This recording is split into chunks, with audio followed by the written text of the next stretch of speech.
네, 바로 2편으로 돌아왔습니다. 앞서 1편에서 우리가 실적으로 시장을 좀 분석해 봤다면 이번엔 수급으로 볼 텐데, 수급도 참 애를 썩히는 게 원달러 환율 때문에, 그리고 뭐 지금 시장에서 외국인이 우리 시장에 들어올 만한 이유가 있겠느냐, 뭐 이런 데 굉장히 회의적으로 보시거든요. 근데 여기서 수급을 본다면 뭘 봐야 되는 걸까요?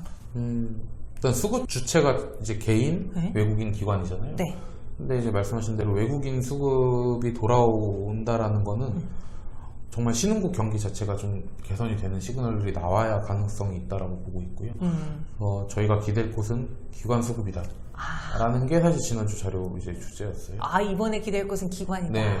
아마 지난번에 이제 여기 나왔을 때 외국인 수급 따라하지 말라고. 맞아요. 네, 그래서 외국인 수급은 사실 저희한테 도움을 주는 게 없어요.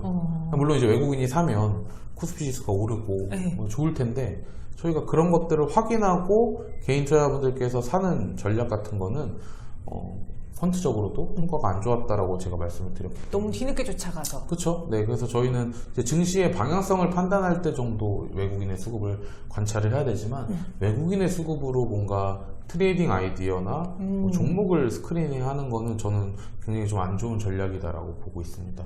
근데 기관 같은 경우에는 아마 말씀드렸을걸요. 기관은 맞아요. 따라할 만하다. 네, 근데 이제 이것도 시기마다 좀 달라요. 기관의 영향력이 좀 높아질 때 따라해야지.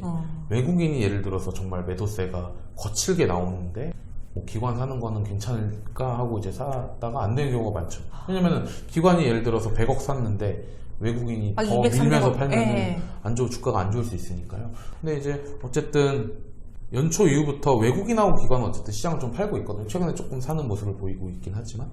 근데 이제 한국 증시의 영향력이 높은 수급 주체는 항상 외국인인 건 맞아요. 네. 장기적으로 봤을 때 굉장히 상관관계가 높게 나오거든요. 그러니까 외국인이 주식을 사면 지수가 좋고 뭐 이런 것들이 나오는데, 최근에 영향력이 굉장히 떨어졌습니다.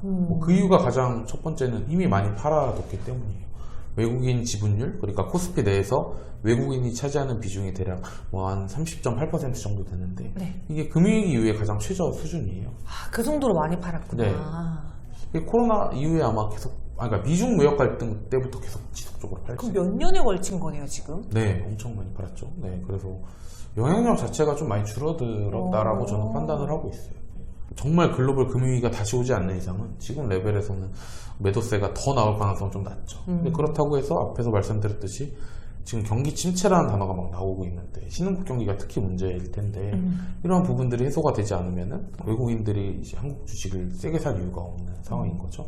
이렇게 되면은 외국인 수급에 대한 영향력은 좀 줄어든 상태고, 네. 저희는 개인 혹은 기관을 봤는데, 아쉽게도 개인 수급은 반대로 갔어요. 맞아요. 개인이 많이 사는 종목들은 사후적으로 성과가 그렇게 좋지는 못했고요. 기관 같은 경우에는 좀 국면마다 제가 달랐다라고 말씀드렸잖아요. 그래서 기관 수급이 좋은 업종이나 종목들을 찾아라는 게 큰 주제였고, 코스닥 시장 같은 경우에는 개인의 영향력이 워낙 여전히 높은데, 코스피 시장에서는 최근 1년 동안의 변화가 개인의 영향력이 줄었습니다. 코스피에서는요? 네, 이게 막 동학개미 운동이라 그래서 개인들이 이제 주식을 많이 늘려갔었잖아요. 2020년 이후에. 그래서 거래대금 비중이라 그래서 한 100이 거래가 되면은 거의 70% 이상 개인들이 사고 파는 그런 거래 비중까지 높아졌다가 맞아요. 지금은 55% 정도로 쭉 내려왔어요. 반대로 외국인하고 기관이 좀 올라온 상태죠. 저는 이제 기관 수급이 어쨌든 영향력이 있을 거다라고 보고 있고요. 네. 제가 은근 다이소라서 알잖아요. 포트의 종목 되게 많은 네. 거. 그래서 이제 갖고 있는 종목들도 섹터별로 다 그게 구분이 됩니다. 그래서 최근에 수급 동향을 제가 갖고 있는 종목을 통해서 보니, 제가 갖고 있는 종목으로 따져봤을 때 기관 투자자들이 최근에 백화점, 소비주 이런 리오프닝주들을 좀 많이 산 것 같았고, 그러다가 갑자기 한 일주일간은 좀 많이 팔았고, 그리고 꾸준히 또 산 걸 찾아보니까 기판 쪽도 꾸준히 산 것 같고 그러던데 맞나요? 네, 맞습니다. 최근에 어쨌든 기관은 수출 업종들을 좀 팔고 있고요. 이 리오프닝 관련 그리고 정책 관련 섹터들을 사는 것 같아요. 네. 일단 그런 쪽으로 수급 모멘텀이 쏠리는 걸 확인할 수가 있고, 말씀하셨듯이 IT 하드웨어 쪽, 네, 그 중에서도 기판, 그리고 뭐 디스플레이 업종 같은 경우에서도 뭐 LGD를 제외하고는 뭐 이눅스 첨단 소재나 LS 세미콘 같은 기업들도 사고 있습니다. 공통적으로 리오프닝이나 뭐 정책을 제외하고는 다 1분기 실적 좋은 애들, 좋은 기업들 사고 있어요. 그나마 그거가 네. 또 모멘텀이 될 수 있으니까. 그쵸. 네. 근데 이제 뭐 반도체, 자동차, 기계, 일단 수출에 관련된 좀 섹터들은 좀 기관도 많이 수급을 좀 많이 팔아둔 상태인 거죠. 네. 근데 뭐 지금은 팔았다라는 게 안 좋을 수는 있지만 네. 그만큼 수급이 좀 많이 비어 있는 상태이기 때문에 맞아요. 뭔가 그런 섹터에서 모멘텀이 생겼을 때는 또 한꺼번에 수급이 확 쏠릴 수가 있어요. 저희는 항상 모니터링을 하고 있어야 되죠. 뭐 지금 사는 건 일단 그러면은 그 리오프닝 이야기도 해주셨는데 리오프닝이나 정책주들의 경우에는 워낙 뭐라고 해야 될까요?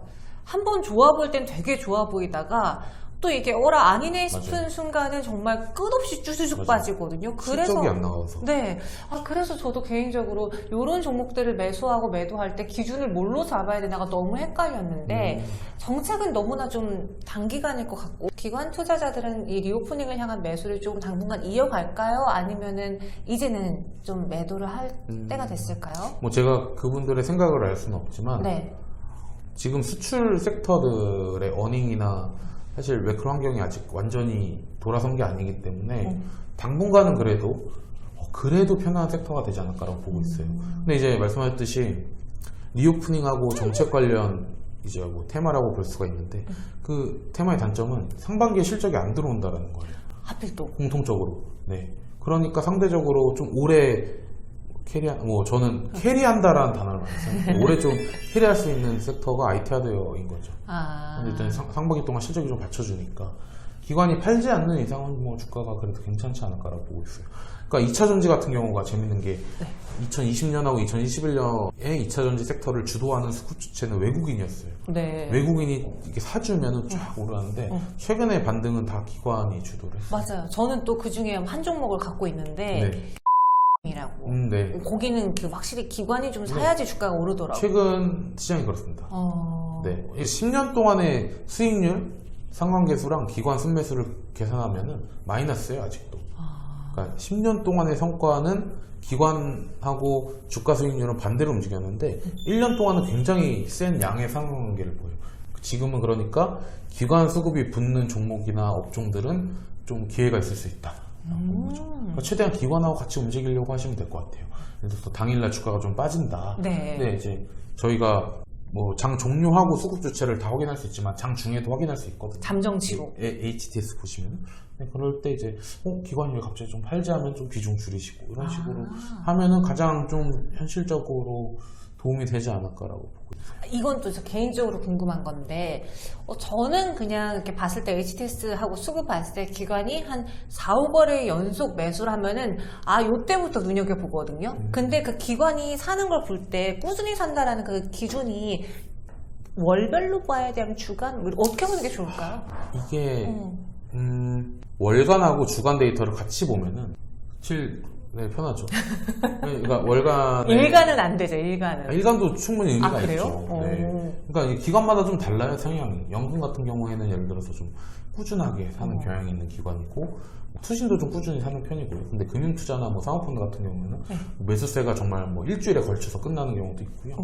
그래서 이거는 기관 내에서도 수급 주체별로 좀 다른 것 같아요.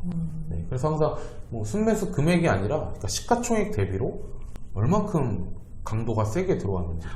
시가총액 대비로 그렇게 네. 봐야 되는구나. 그리고 이제 종목단으로 보는 게 사실 뭐 현실적인 방법일 테지만 네. 예를 들어서 2차 전지를 다 같이 산 기관이 좀 다 같이 늘린다. 그러면 정말 이제 기회가 개인들한테도 많이 있는 거죠. 특정 종목이 아니라 같은 업종이나 같은 테마에 있는 종목들을 기관이 갑자기 매수세가 확 들어온다면은 충분히 도움이 될 수 있는 저희는 지표가 되는 거죠. 그래서 그러한 쪽들을 눈여겨보자라고 보고 있어요. 확실히 수급으로 뭘 봐야 될지 이번엔 기관의 그 꽁무니를 뒤늦게 쫓아가기보다는 내가 좀 애매할 때 이런 시장에서 하나의 투자 관점으로 기관의 수급을 보는 게 좋겠다라는 생각이 들었어요. 그렇죠. 그래서 항상 여러 가지 지표가 있잖아요. 이익, 밸류에이션, 기술적 지표도 있고 수급 지표도 있고, 근데 수급 지표가 가장 좀 어려운 것 같아요, 해석하기. 제가 뭐 기관 중요하다고 말씀드렸잖아요. 오늘 3월 31일 기준으로. 갑자기 막 휴전하고 갑자기 뭐 또 유동성 좀 풀어줄까? 뭐 이렇게 한다면은 외국인이 또 갑자기 들어올 수 있어요. 그럼 또 수급 주체가 또 영향력이 높아지는 게 외국인이 될 수도 있기 때문에 그때는 또 저희가 이제 외국인이 좋아하는 종목들도 유심히 봐야 되는 거죠. 물론 그걸 따라하는 거는 제가 성과가 안 좋다라고 말씀을 드렸지만, 네.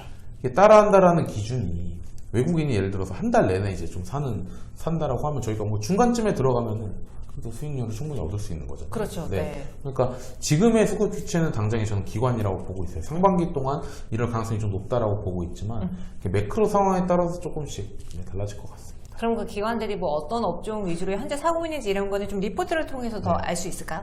네, 그리고 저도 그러니까 이 데이터들을 제 개인 텔레그램 채널에도 올리고 있어요. 업데이트해서. 왜 저 초대 안 해주세요? 제가 가입해야 되나요? 네, 그냥 가입이 아니라 링크는 다 오픈돼 있습니다. 미래 퀀트라고. 그래, 미래 영어로 퀀트? 미래 퀀트라고 해서 텔레그램 채널에 오시면은 이제 기관 수급을 제가 뭐 1년 동안 올린 게 아니라 그냥 최근에 딱 중요해 보이기 때문에, 저는 이제 약간 좀 뉴스 같은 건 잘 안 올리는 채널이고 그냥 제가 쓴 내용 위주로만 올려요. 그래서 뭐 자료가 뭐 매일매일 올라가는 건 아니고 뭐 네. 2, 3일에 하나씩 올라오는데, 어제 올렸죠. 왜냐면은 3월 30일이랑 3월 31일은 기관 수급이 또 제일 중요한 날이에요. 윈도우 드레싱이라 그래서 좀 분기말, 월말 되면은 기관 보유가 좀 많은 기업들 같은 경우에 성과가 좀 좋아지는 경향이 있거든요. 그럼 딱 지금 자료랑 되게 또 맞기도 하고 해서 또 업데이트를 해서 올렸죠. 아마 오늘 막 하나손해보험 이런 거 많이 올랐잖아요. 네. 그것도 기관이 되게 좋아했었던 종목이에요. 이녹스 첨단 소재 같은 것도 기관이 연초부터 되게 좋아했었던 거기 때문에 오늘 같은 날 좀 성과 괜찮았고, 근데 이제 또 딱 분기말이 됐기 때문에 내일은 또 바로 달라질 수 있어요. 또 좀 주의하셔야 되죠. 네, 여러분도 궁금하시다면은 우리 유명한 애널리스트님의 리포트를 보실 수도 있고, 조금 전에 말씀드렸던 텔레그램 통해서도 2, 3일에 한 번씩 올라온다고 하니까 여러분 한번 잘 참고해 보시기 바라겠습니다. 실적 수급을 통해서 지금 이 지루한 시장에서의 하나의 투자 잣대라고 해야 되나요? 뭐 이렇게 기준점을 찾아볼 수 있는 시간이었고요. 저희는 여기서 보내드릴게요. 오늘 그래도 두 번째인데 편하셨나요? 네, 편하게 하려고 했는데 또 너무 정색하고 얘기하면 아니 오늘 창준 언니가 없어가지고 이렇게 둘이 이제 오붓하게 이야기를 해봤는데 그래도 함께 해주셔서 너무 감사합니다. 네. 네, 보내드릴게요. 네, 고맙습니다. 감사합니다.